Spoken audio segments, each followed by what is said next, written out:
Hello, my name is Billy Canning and you're very welcome to Borris Trails.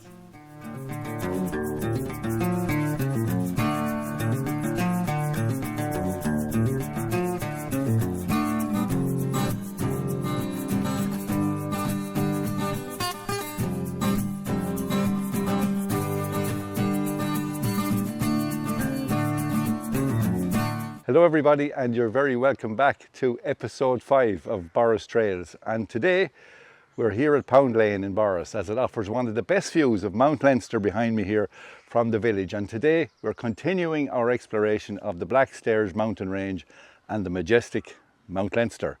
Standing 2,610 feet above sea level, it straddles the border of Carlow and Wexford, and it's the 5th highest mountain in Leinster and the highest peak for both the counties of Carlow and Wexford. We're travelling by bike from Borris via Spa Hill and Killedmont, skirting Tom Duff Hill to the Nine Stones, where we'll continue our hike to the summit by foot. The final portion of the cycle is challenging, and it's no coincidence that the route has featured in the Tour of Ireland and Ross Tailteann cycle road races over the years. For those that don't want to make the 10-kilometre cycle from Borris, car parking is available at the Nine Stones. I'm always fascinated by how townslands get their names and trying to work out from the original Irish name what it meant. And today is no different. The first part of our cycle passes through the wonderfully named townslands of Owlbeg, Owlbeog in Irish, meaning the little apple tree, Ballynatton in Irish, Ballyaatton, which translates as the townland of firs, and we'll also pass through Lacan, or Lacan, appropriately meaning hillside.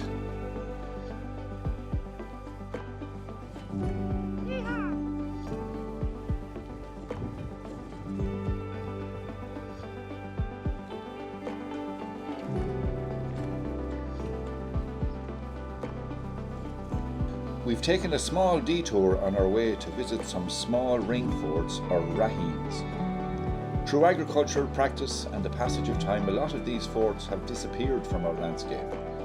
This area had an abundance of those forts, as evidenced by the naming of the surrounding townslands. We often have to make guesses due to the anglicisation of local place names as to what the original Irish form meant. Locally, we have Raheen Kyle, which could mean the narrow or wooded or possibly marshy small fort. Raheen Lee, which could translate as the grey small fort or the pillar stone or monument fort. Then we have Raheen Dara, which means the oak tree fort. We're standing between two of these ring forts today, and recent logging activities on these forts made them more easily visible on the mountains. Now, we've no evidence as to what activity actually took place in these forts, but similar examples elsewhere throughout Ireland are explained as enclosures in which settlers would have built huts and lived alongside their livestock. Now, one of these enclosures, this one here, would appear to have even more significance than the other because there's a standing stone placed directly in its centre. Now, these stones are difficult to date with precision, but they're generally believed to date way back to the Bronze Age or even earlier. Standing stones, also known as menhirs, are a common feature in the archaeology of Ireland. They are large, vertically oriented stones that were erected in the prehistoric period, often as part of complex sacred landscapes. The purpose of these standing stones is not well understood, but they are thought to have served a religious or ceremonial purpose, possibly as a symbol of territorial ownership or as a marker for astronomical events, or, as in the case of the Leah Fall standing stone at the Hill of Tara, a coronation stone for the High Kings.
Well, we've reached the infamous 9 Stones landmark. Now, the true origin of the landmark is lost to time. Some suggest that the stones are of an early pre-Christian era, where 9 was a mystical number, the Trinity of Trinities. However, others record it as the final resting place of 9 chieftains. But the most likely explanation is that the stones mark the place where 9 unknown 1798 rebels were killed while they were sleeping by Captain Irwine's yeomen returning from the Battle of Newtownbarry, now known as Bunclody, via Kilbranish. These murders were subsequently recorded when the yeomen returned to their barracks in the house which is now the parochial house in Bunclody. A more unusual tale suggests that a hungry Saint Moling travelled on the route, met a man with a bag on his back. The saint asked the man whether there was any bread in his bag, which there was, but he replied, "No, stones." Saint Moling replied, "If stones, may they be turned into bread, and if bread, may they be turned into stones." And now the man, burdened down by the weight, unloaded the bag, and the stones are still there.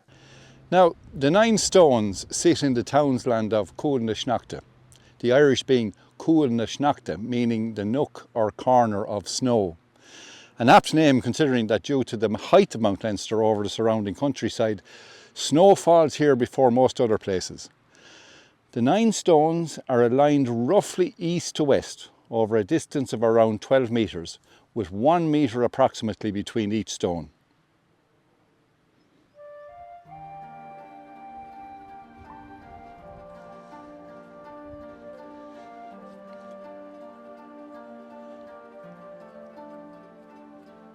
Now, I'm standing at the Columban Bell, which marks the start of the Columban Way.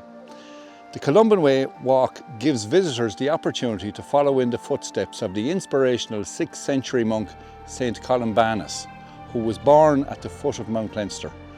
Modelled on the Camino de Santiago, it features historical sites and landscapes of early Christian Ireland. In Carlow, the route travels from the 6th century ecclesiastical site of St. Mullins along the Barrow Way to the official start of the walk at the 9 Stones, through landscapes that have remained largely unchanged for thousands of years. From there, it descends into the village of Michael before travelling along quiet country roads to reach the town of Bagnallstown.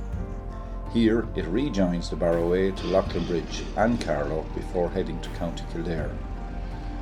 The Columban Way in Ireland stretches for some 530 kilometres through Wexford, Carlow, Kildare, Laois, Meath, Cavan, Monaghan, Fermanagh, Armagh and Down. The views on a clear day from the 9 Stones take in a significant portion of the county of Carlow and Laois, with views stretching up to Wicklow. If we were to travel further over the road, which would eventually lead to Bunclody and Michael, we notice 2 parallel banks, 33 metres apart, with a visible length of over 400 metres, constructed of stone but long reclaimed by the natural landscape. Known by archaeologists as a Neolithic Cursus monument, it is locally known as the Witch's Slide. Archaeologists have claimed that cursus, of which there are several throughout Ireland and England, including a famous example near Stonehenge, were used as ceremonial procession routes and typically date back to 3000 BC.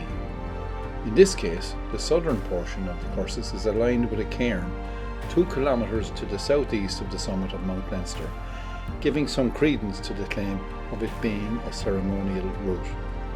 Local folklore tells a more imaginative story to the Witch's Slide. Some know the feature as the Colleen Slipes, where legend tells of giants and witches living in the area. The witch who ruled Mount Leinster had a falling out with her sisters in Wicklow and Wexford, and in a rage she grabbed a huge rock and went to throw it at them. Losing her footing, she slipped and skidded down the mountain, leaving those giant tracks behind, eventually ending up in the nearby village of Michael with her knees embedded in the stone. That stone and the witch's knee marks can be seen to this day in the local cemetery there.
The trail to the summit, although steep in some portions, is fully tarred and therefore it doesn't suffer like some of the unsurfaced trails during wet weather, although caution is advised during colder seasons when ice and snow can become a factor.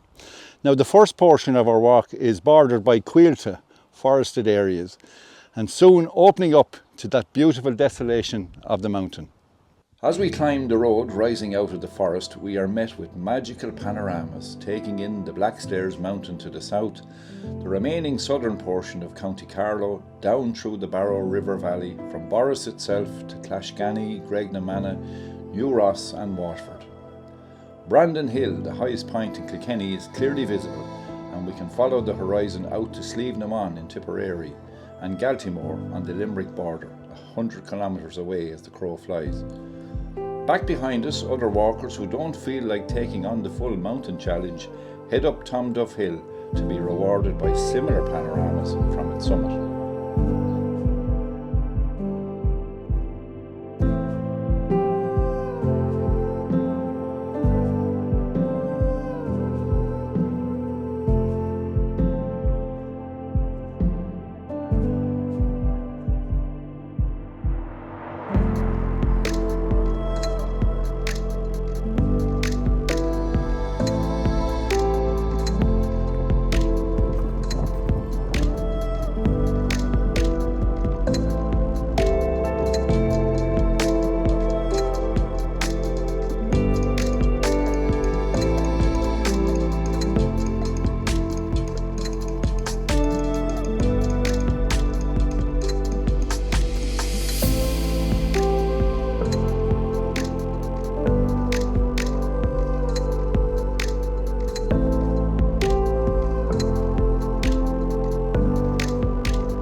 On our ascent, we detour from the road for a little known place called Canuck-na-Bocca in the townsland of Raheen-Lee. 19th century historians have recorded this area as an eminence on the Carlow side of Mount Leinster, where the kings of Leinster were crowned. Here beside the banks of Low, along the turf banks, lie a good number of distinctive quartz rocks, known locally simply as White Rock.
Given the heathery peat nature of the surrounding area, these rocks really stand out of place in this area, in this distinctive grouping, suggesting that this probably was indeed the coronation site. The stones are even visible on satellite imagery. Arise King Billy. Maybe not.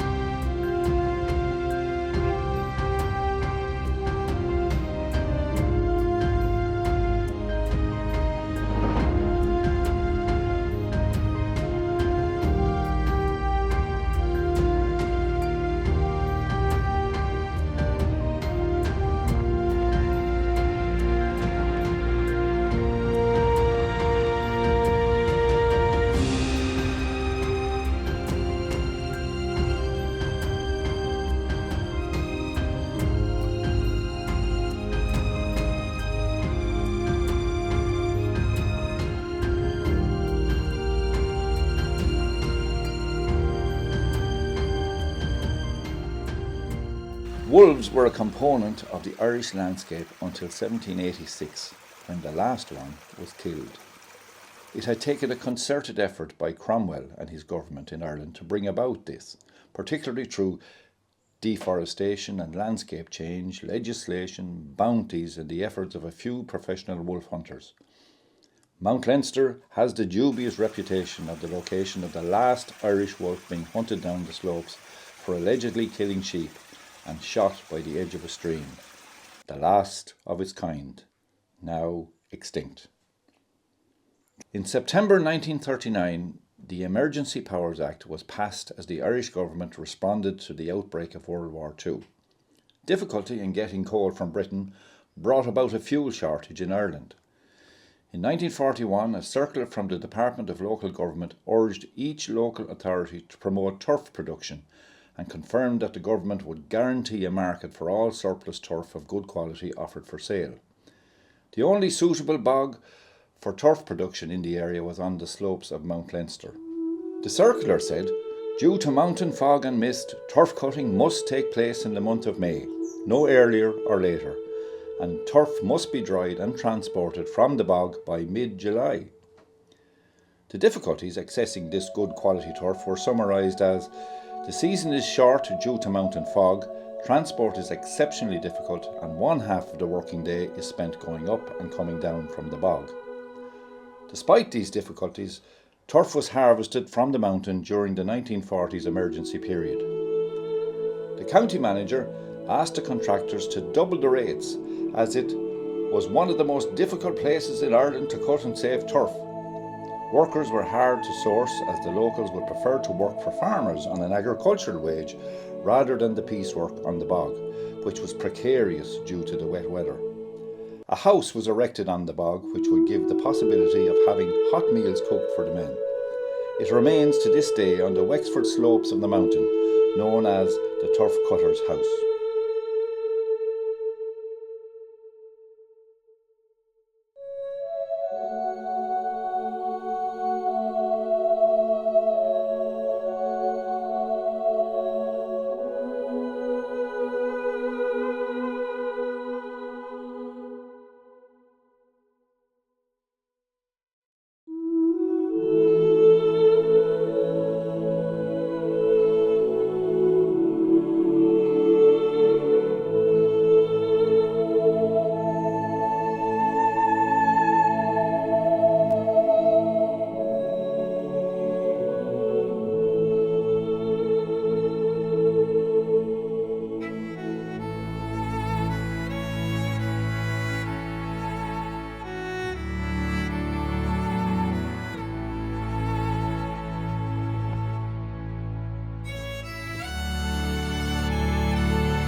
Climbing higher up, we can see the area known as the Black Banks over to our left-hand side. The road to the summit was built in 1960 to service the current RTE transmitter and is the highest tarred road in Ireland. The transmission station, which came online in 1963, remains the highest transmission site in Ireland and was one of the first 5 established in Ireland for telefish airing. The original mast was replaced in 2012 with a new mast stretching to a height of 400 feet and currently transmitting the RTE Sairview service at 8 FM radio stations.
Well, here we are at the summit of Mount Leinster. Now, the summit of Mount Leinster is crowned with a sepulchral cairn. Standing here at the trigonometry point, most people are probably unaware that they are standing on a burial site dating back from the 1st century of the Christian era, marking the burial place of Cuchurb, King of Leinster, who was slain in the Battle of Clea in Idrone in 117 AD at the foot of the mountain by Phelim Rachmar, son of Tuathail Tachmar, High King of Ireland. Tradition holds that when a king or a chieftain was killed, he should be buried at the highest point of the land in the area. He was lamented by his wife, the celebrated Maeve Le Dearg, in a beautiful poem preserved in the Book of Leinster in Trinity College. The poem was recited by Maeve over her husband's grave as a funeral oration. My noble king, he spoke not falsehood, his success was certain in every danger. As black as a raven was his brow, as white was his skin as the lime. From the summit we can see north to the Wicklow Mountains and Lugnaquilla. All of Wexford is visible. Waterford, down to Tramore, all of Kilkenny, Carlow and up to Laois can be surveyed. Under ideal conditions and at certain times of the year, it's possible to see the sun setting on the peaks of Snowdonia in Wales. The colours of the mountain are ever changing, from the bright greens of the frockin covered summer months, changing to a purpley heather hue to late summer browns and dark blues under the wintry skies. Nature's palette is constantly on display on Mount Leinster. Now today we have a very good day showcasing this wonderful place, and the evening sun setting on the mountain provides another different colour palette to enjoy this route by. Constant observers of the mountain are all too aware that this is not always the case.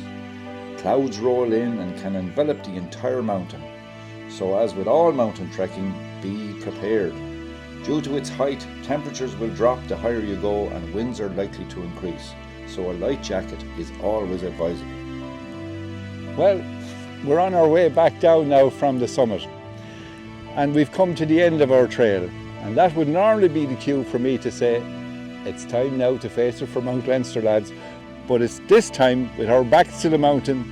We'll head back down the road to the Nine Stones, from where we'll freewheel the whole way back to Borris.